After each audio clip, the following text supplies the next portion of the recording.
Sumita ji, General Mehta, I cannot resist, since you talked about kind of Mehtas from different states, so Mehta from Rajasthan, and one of my biggest challenges is that at some point I got onto some Gujarati matrimonial network, and they keep sending me emails, and when you click unsubscribe, it says you have already unsubscribed, and the emails keep coming anyway.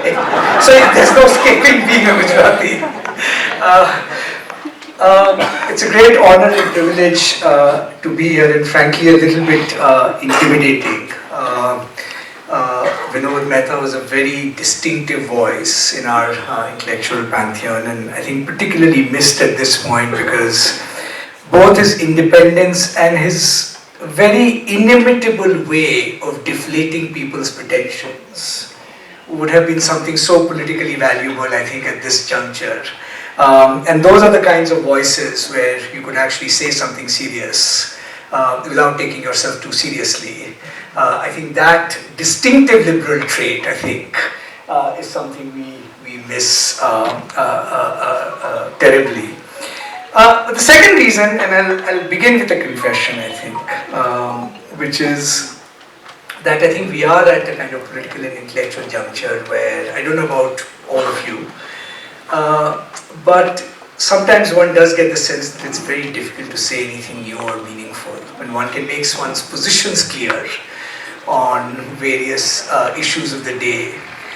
But I think the churn of our times is such that I think at some point one has to kind of sit back and say, okay, are we getting what's going on right? To what extent have we become prisoners of our own frameworks and assumptions and positions? And to what extent that is coming in the way of understanding the world? And I think this is the kind of self-examination that Vinod would have actually encouraged. So what I have to offer to you today is not, so to speak, kind of polished lecture or even a worked out argument, but it is following something that was, I think, Nietzsche's advice to people who pretend to think, particularly in times where they feel completely out of joints with the times in which they live in. And he said, look, those times, what do we have to do? We should all become like cows, which is eat a little bit of grass and try and ruminate. So this is a little bit of a rumination on, and I hope it becomes a collective rumination, on a theme that has, I think, been preoccupying a lot of us, but as part of a global conversation, and I will kind of deliberately pitch it at a global level, although I think the issues of relevance to India will become apparent, which is on this whole question of the death of liberalism. As you know, last week President Putin quite grandly announced the death of liberalism in an interview to the Financial Times. Of course, if you ask Mr. Putin, how do you know liberalism is dying, I suspect his answer would be because I'm making sure that it is, both in Russia and abroad. But the trope that he raised, which is, has liberalism as a certain kind of normative horizon, which has defined institutional, personal, and political thinking across the world, has this outlived its utility? And one of the things I'll try and offer in the next few minutes is illumination of what this might actually mean, right? This is, by the way, not just a trope that is limited to Mr. Putin or Mr. Xi or Mr. Erdogan or various autocrats who would be very happy if liberalism was declared dead and buried.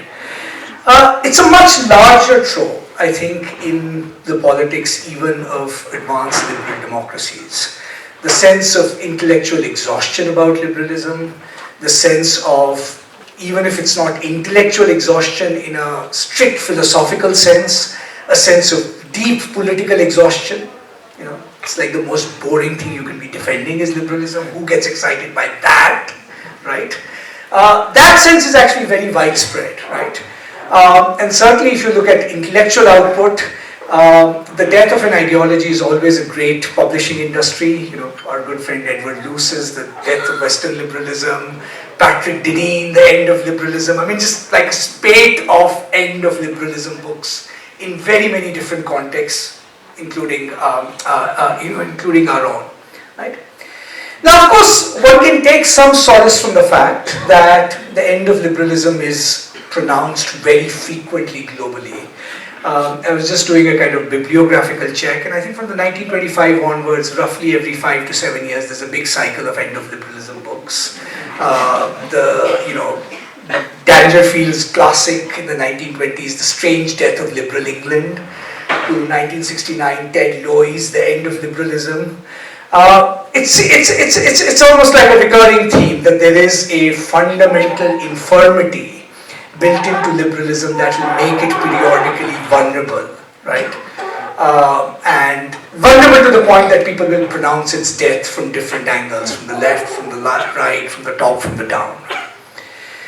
So one of the things I thought we could do in the next few minutes is try and think about what makes these pronouncements of the death of liberalism somewhat distinctive this time around. Or is this one of those meteorological things, right?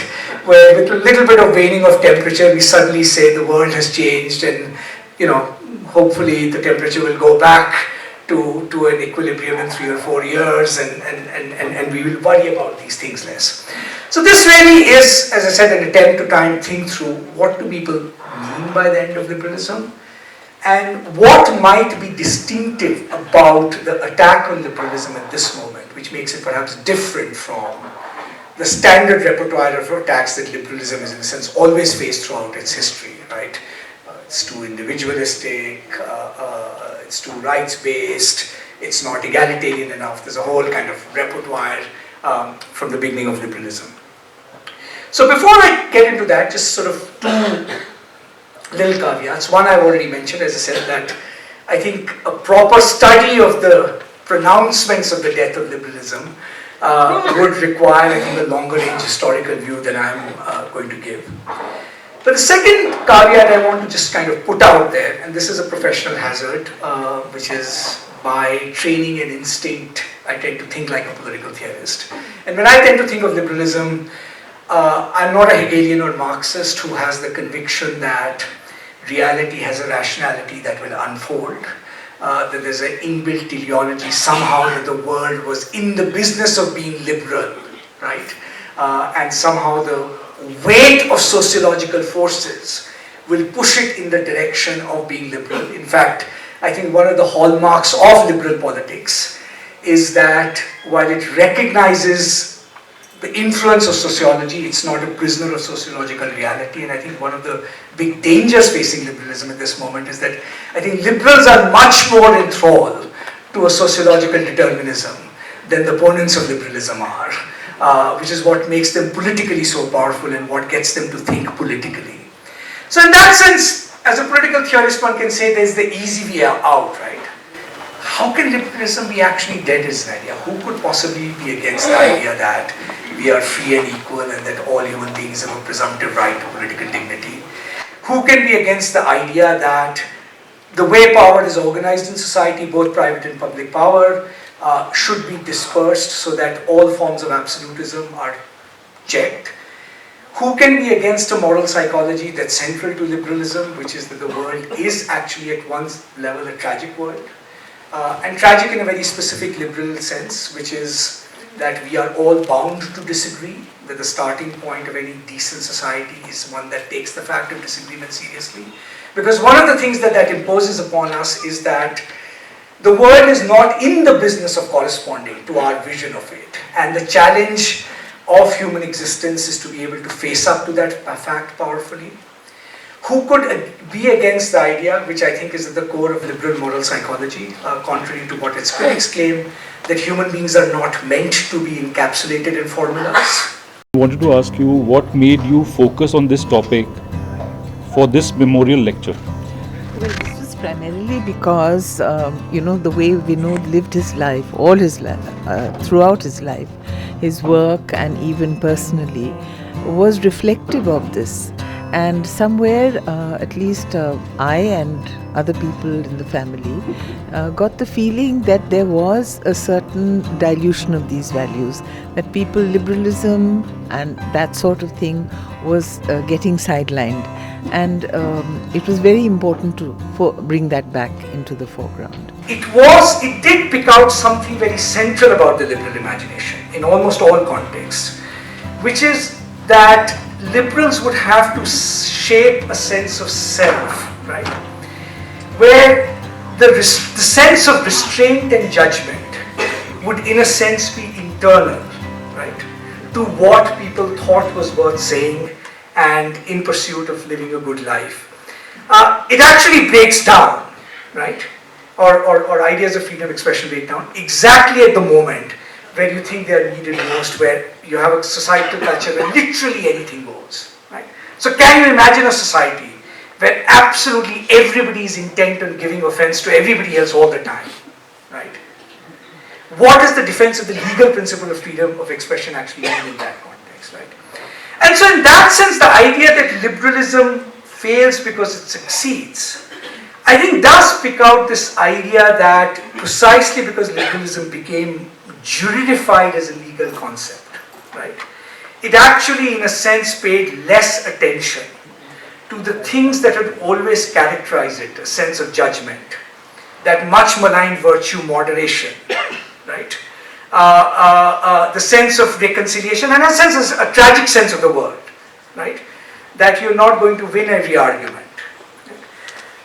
So, on this view, liberalism has run its course because it's turned into its opposite. And often critics charge, and one of the, I think, rhetorical charges of this moment, is that liberals are vulnerable precisely because they are seen as betraying exactly, right, the value that they espouse for. How do you criticize false speech, right, in the context of an absolutist defense of freedom, right? Now, of course, a good liberal will make the distinction. There's a distinction between what the state can prohibit, right, and what we should socially sanction. But there you are again, right? It presumes that there is a kind of culture of communication that actually recognizes what those boundaries are that do not come from state power. So this is Putin's first charge. Liberalism fails because it succeeds.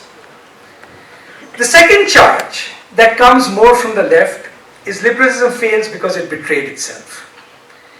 And the simple version of this charge comes in one word, which is neoliberalism, right? Which is liberalism's loss of legitimacy and credibility comes from the fact that it actually got transformed into neoliberalism. Neoliberalism on this view is a particular view of organizing the economy that furthers the marketization of relations in almost all spheres of social life, right? But whose net result is rising inequality and the creations of structures of plutocracy and oligarchy that govern us. And the champions of liberal values, because of their sociological identification with this structure of economic power, right, have actually become delegitimized. This is a kind of version of the argument that people used to make in the French Revolution against the Catholic Church. The problem was not so much that people were against religion, but because Catholic Church was so aligned with the ruling monarchy, in the revolution both had to go down, right? And this is fundamentally, on this view, the challenge for modern liberalism. The purpose of this lecture and the other initiatives that we hope to have in the following years is really to look at these very core things that preserve civil society as we would like it to be, and this should be food for thought and then further action. So it shouldn't just remain at an intellectual exercise. Thank you so much. Thank you. Thank you for your time. Thank you so much.